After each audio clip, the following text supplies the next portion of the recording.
इस ब्रेकिंग చూస్తున్నాం Delhi liquor scam కేసులో జస్టిస్ స్వర్ణకాంత్ శర్మ బెంచ్ నుంచి తన కేసును బదిలీ చేయాలని కోరుతూ మాజీ సీఎం అరవింద్ కేజ్రీవాల్ కోర్టులో అదనపు అఫిడవిట్ దాఖలు చేశారు. లీగల్ రిపోర్టర్ సౌరవ్ ధోస్ వెల్లడించిన ఆర్టీఐ గణాంకాలను అఫిడవిట్లో ప్రస్తావించారు. జస్టిస్ స్వర్ణకాంత్ శర్మ పిల్లలు ఇషాన్ శర్మ, శాంభవి శర్మకు కేంద్రం నుంచి అందుకున్న లీగల్ బ్రీఫ్స్ ఆర్థిక ప్రయోజనాలపై కేజ్రీవాల్ అభ్యంతరం వ్యక్తం చేశారు. ఇవి కేవలం గౌరవప్రదమైన పదవులు కావని చెప్పారు. కేంద్రం నుంచి నిరంతరం పని పొందుతున్న వృత్తిపరమైన నియామకాలు మాత్రమే అని ఆరోపించారు. స్వయంగా సొలిసిటర్ జనరల్ జడ్జి పిల్లలకు కేసులు కేటాయిస్తున్నారని, ఇలాంటి పరిస్థితుల్లో నిష్పక్షపాత విచారణపై ఆందోళన ఉందన్నారు. ఇక మౌలిక వాదనలు వినిపించేందుకు అదనపు సమయం కావాలని కేజ్రీవాల్ కోరారు. తన రీజాయిండర్ హక్కును కూడా వినియోగించుకుంటానని స్పష్టం చేశారు.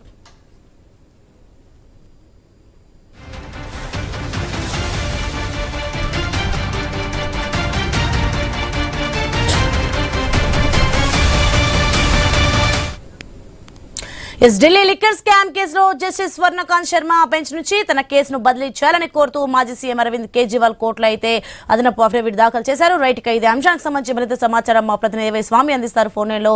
స్వామి,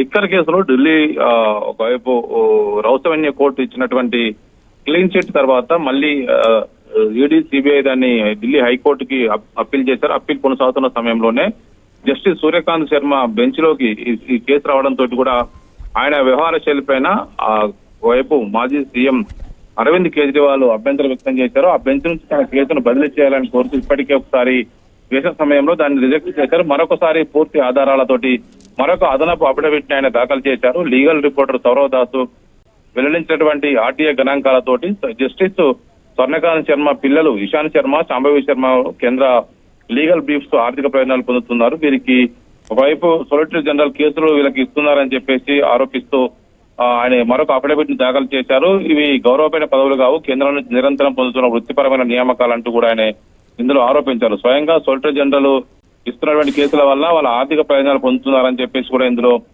ఆరోపించారు. నిష్పక్షపాతంగా విచారణ జరగాలని చెప్పేసి ఆందోళన ఉందని చెప్పేసి కూడా ఆయన చెప్పారు. మౌఖికంగా వాదనలు వినిపించేందుకు అదనపు సమయం కావాలని చెప్పేసి కూడా కేజ్రీవాల్ కోరారు. తన రిజైండర్ హక్కును కూడా వినియోగించుకుంటానని కూడా స్పష్టం చేశారు. మొత్తానికి ఆయనే తన కేసులను స్వయంగా వాదించుకుంటానని చెప్పేసి కూడా అందులో అఫిడవిట్ లో ఆయన అభ్యర్థించారు. మొత్తానికైతే సూర్యకాంత్ శర్మ బెంచ్ ని మార్చాలని చెప్పేసి మరొక అదనపు అఫిడవిట్ అయితే ఆయన దాఖలు చేశారు.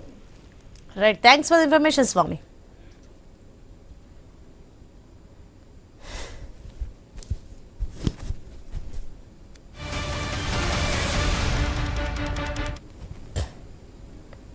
అమరావతిపై ఏపీ ప్రభుత్వం కీలక ఉత్తర్వులు జారీ చేసింది.